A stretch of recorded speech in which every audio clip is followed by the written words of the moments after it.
Assalamualaikum warahmatullahi wabarakatuh.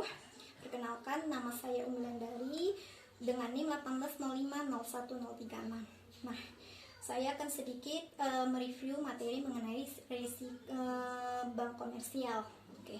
Sebelum itu saya akan menjelaskan sedikit mengenai bank. Nah, bank adalah lembaga keuangan yang dapat atau mampu mengalokasikan dananya. Untuk itu, biasanya biaya dana dari bank itu lebih besar dari biaya keuangan lembaga lainnya. Lalu, dari mana munculnya bank komersial? Muncul bank komersial akibat dari dapat menekannya biaya transaksi. Lalu bagaimana bank komersial dapat menekan biaya transaksi? Sebelumnya, setiap pemilik dana akan menghadapi yang namanya risiko. Nah, risiko ini berasal dari fungsi asimetris. Fungsi asimetris ini menyebabkan dua hal atau dua risiko, yaitu yang pertama merugikan, yang kedua itu bahaya moral. Biasanya merugikan ini terjadi sebelum bertransaksi, sedangkan bahaya moral itu biasa terjadi setelah bertransaksi. Lalu apa yang harus kita lakukan? Apa yang harus kita perlukan untuk menghadapi atau mengurangi risiko tersebut? Atau solusinya lah, yang pertama, untuk merugikan sendiri kita harus memerlukan yang namanya analisa peminjaman, dan sedangkan untuk bahaya moral kita harus memiliki kita harus memiliki yang namanya pengawasan peminjaman. Lalu dari bank sendiri, adakah solusinya? Nah, untuk bank sendiri, solusi yang ditawarkan adalah dari hal merugikan ini ya. Solusi dari hal merugikan, bank itu biasanya menyewakan auditor yang nantinya dapat membedakan mana baik dan buruknya si peminjam. Sedangkan untuk bahaya moral, bank biasanya itu mengadakan pengawasan peminjaman.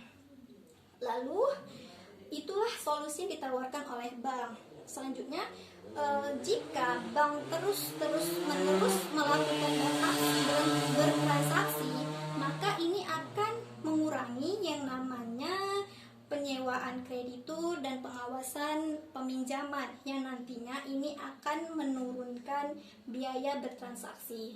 Hasil dari menurunnya biaya transaksi, maka ini akan terjadi yang namanya bunga pinjaman rendah. Selanjutnya kita akan membahas mengenai aktivitas bank komersial sendiri. Nah, yang kita ketahui, aktivitas bank komersial ini adalah sebagai atau berfungsi untuk mengalokasikan dana dari supplier ke demander dengan cara menerbitkan suatu kewajiban. Nah, yang nantinya itu akan menjadi aset bank. Di bank sendiri itu kita memiliki dua namanya neraca. Yang pertama neraca aset, yang kedua ada neraca likuiditas atau kewajiban. Neraca aset itu biasanya itu terdiri dari kredit, kemudian ada physical of asset, kemudian ada aliran dana yang belum tersalurkan oleh bank, yang kedua ada deposit of other banks. Nah, kemudian dari kewajiban sendiri itu biasanya bank diperoleh atau memperoleh dari cek giro, kemudian ada tabungan, terus ada deposit jangka panjang, kemudian ada browsing dari peminjaman, keempat itu biasanya dari capital bank atau modal bank.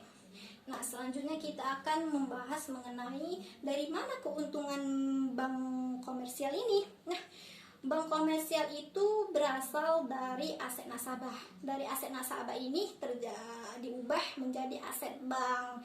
Nah, pertukaran aset ini itulah yang dinamakan transformation asset, yang biasanya itu disebut dengan lending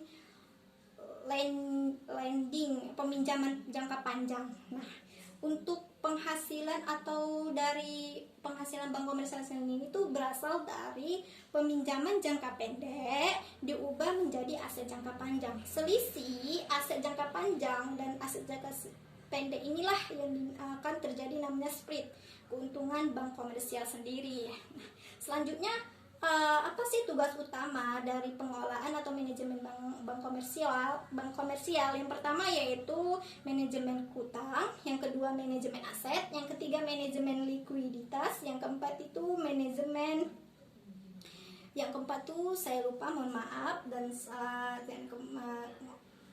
saya akhiri presentasi kali ini. Lebih dan kurangnya saya mohon maaf. Wassalamualaikum warahmatullahi wabarakatuh. Terima kasih.